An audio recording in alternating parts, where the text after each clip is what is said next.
Tadi kita sudah mendengarkan panjang lebar bagaimana kapasitas dan kemampuan masing-masing cawapres yang akan berlaga di 2024 nanti. Dan kita perlu ingat Pilpres 2024 akan juga memperebutkan suara milenial. Nah makanya penting juga nih malam hari ini Bapak-Bapak kita mendengarkan suara dari adik-adik kita. Saya mulai dari sebelah sini ada tadi Dewi ya, namanya Dewi. Silahkan Dewi, kira-kira apa yang mau ditanya Dewi? Baik, terima kasih pertanyaan saya. Sebelumnya perkenalkan saya Dewi Aisyah, mahasiswa Universitas Muhammad Husni Tamrin.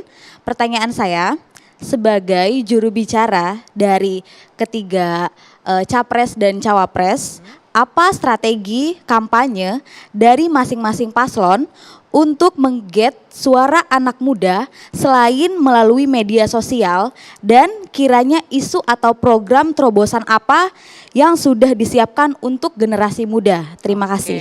Nah ini menarik nih, realnya apa nih? Program apa yang disiapkan untuk anak-anak muda? Dari Semi dulu.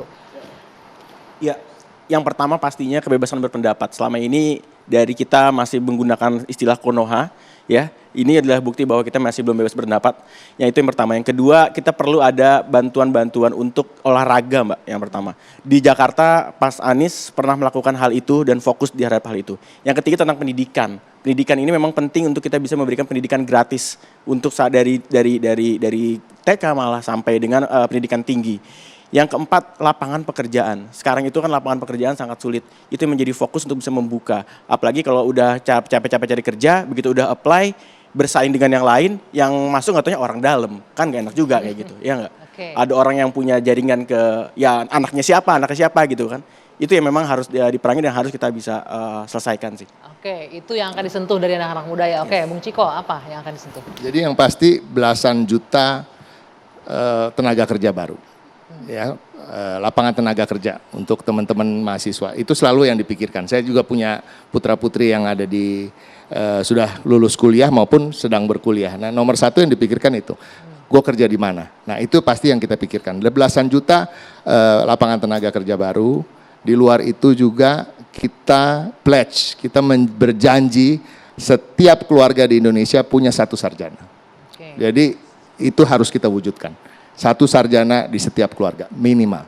Nah, di luar itu anak-anak muda kita tahu sangat concern dengan hal-hal yang sifatnya dekat dengan lingkungan. Nah, kita akan memajukan green economy, blue economy. Green economy kan ekonomi berbasis lingkungan, blue economy berbasis ocean atau laut, ekosistem laut dan lain-lain. Dan kita akan memfokuskan riset dan inovasi. Nah, ini juga concernnya anak muda. Oke. Selanjutnya, Bung Fahri.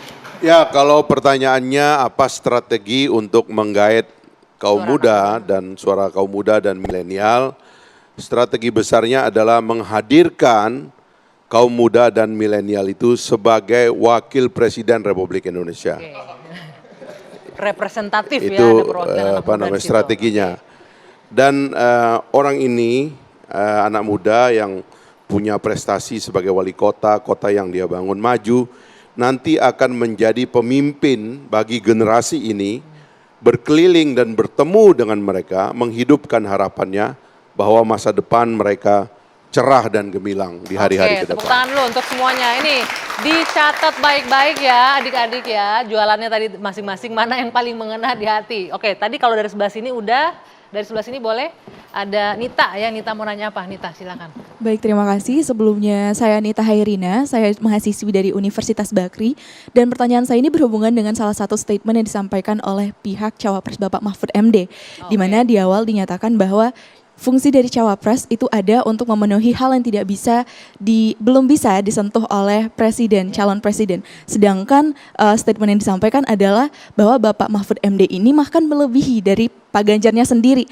Lalu bagaimanakah menurut dari Bapak sendiri, apakah ini tidak menjadi suatu bumerang kepada pasangan calon tersebut, bahwa hal ini mungkin nanti akan menjadi suatu permasalahan dalam eksistensi di dunia politik dan di mata negara itu sendiri? Terima kasih. Oke, boleh ditanggapi nih. Ini spesifik nih ke Bung Ciko nih. Silakan. Itu menarik. Jangan melebihi presidennya. Jadi nanti, bukan gitu. melebihi, melebihkan. Nah, melebihkan sama melebihi itu beda. Melebihkan itu kalau Pak Ganjar sudah dalam standar yang ini, dalam satu bidang, dengan kehadiran Pak Mahfud itu dilebihkan lagi. Nah, bahkan kalau Pak Ganjar ada kekurangan, nah itu diisi, itu namanya melengkapi. Jadi bahasa saya bukan melebihi. Tetapi kita bisa tahu semua bahwa penting sekali mempunyai wakil presiden yang standarnya sama dengan presidennya. Nggak boleh kurang. Kalaupun ada kurang, harus kurangnya hanya sedikit. Kenapa? Karena istilahnya dalam bahasa Inggris, the vice president is the heartbeat away from the president. Heartbeat away artinya apa? Kita ini nggak mau berandai-andai yang buruk, tapi kalau presiden mengalami sesuatu hal yang tidak diinginkan, yang akan menjadi presiden adalah wakil presiden. Nah, itu yang harus benar-benar kita camkan. Jadi kalau standarnya terlalu jauh, ya kompetensinya terlalu jauh, ya sebaiknya jangan dipilih. Oke, baik. Bung Ege, Ya, pertama-tama Bang Usama ya, tadi saya ingatkan karena saking semangatnya, saya mau bilang bukan Mas Wapres, ya kan? Mas Cawapres, belum Mas Wapres, tapi saking emosinya, apa Masih salahnya calon. Mas? Masih Enggak, calon, sudah. ya, oke. Semuanya ini menjadi menarik, tapi beberapa poin saya karena acara ini dua sisi, maka saya tadi mengatakan pertama saya pengamat yang bingung, begini loh. Karena tugasnya Wapres itu kan tidak terlalu penting, kecuali difungsikan oleh presidennya. Ya. Kalau begitu boleh dong anak muda semuda-mudanya lama-lama belajar. Tapi tunggu dulu. bukan nggak penting, bukan berarti nggak punya kemampuan. Yang membuat saya loh. bingung adalah mulai digali. Ada perang Rusia, Ukraina, Palestina, Israel. Pak Presiden tuh kalau ngomong loh, makin ke depan makin berat.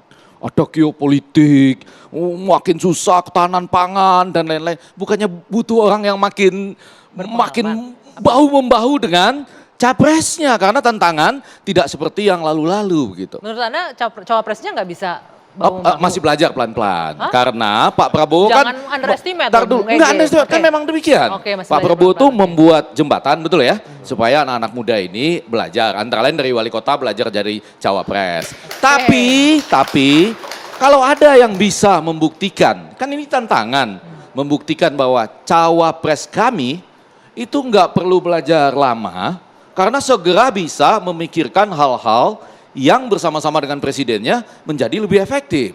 Itu kan bisa. Nah, baik. satu aja. Dari kedua ini kubu tadi, mau nggak mau kan keluar kata perbaikan, mau nggak mau keluar kata perubahan. Saya cuma mau menambah satu kalimat. Sempat terpikir nggak untuk mundur gitu dari posisi-posisi yang ada gitu ya, supaya lebih enak. Ketimbang itu lebih banyak saya lihat ini harusnya debat dengan diri sendiri nih gitu, Oke. daripada debat dengan Pihak lain, oke. iya pihak lain. baik, Ada baik. enggak cuma pikiran aja, sehingga Anda betul-betul lebih fight sebagai cawapres. Oke, baik. Terima kasih Bapak-Bapak. Waktunya sudah habis, Mas Semi. Maaf sekali yang Saya hanya pasti. ingin tadinya ingin memberikan bahwa ada satu pernyataan dari Bang Fahri 2019 yang mengatakan bahwa kalau saya boleh kasih masukan ke Gibran, jangan ambil bagian dalam kekuasaan meskipun itu pilihan rakyat. Itu membebani reputasi babenya. Jangan mau diolok-olok oleh penjilat yang akhirnya merusak susu sebelangga. Mendingan susu dibikin martabak saja. Eman, 8 Pernyataannya. Oktober 2019. Bisa Oke, dilihat di Presiden tweetnya Bang Bung Fahri. Fahri Saya sekarang, kasih bisa kesempatan dilihat. untuk Dan ini tanggapi sedikit. bertolak belakang dengan pernyataannya hari ini. Oke. Jadi itu 4 tahun yang lalu, makanya saya mengutip pepatah, bahkan telur pun suatu hari bisa berjalan. Oke, baik. Terima kasih Bapak-Bapak yang sudah hadir malam hari ini. Terima kasih. Apapun itu, kita berharap yang terbaik putra-putri, putra-putra bangsa terbaik yang akan maju memimpin Indonesia di 2024. Jangan lupa untuk mencari informasi mengenai pemilu, Anda saksikan di TV One. Kami mengabarkan, Anda putuskan. Kita jumpa lagi 2 sisi pekan depan.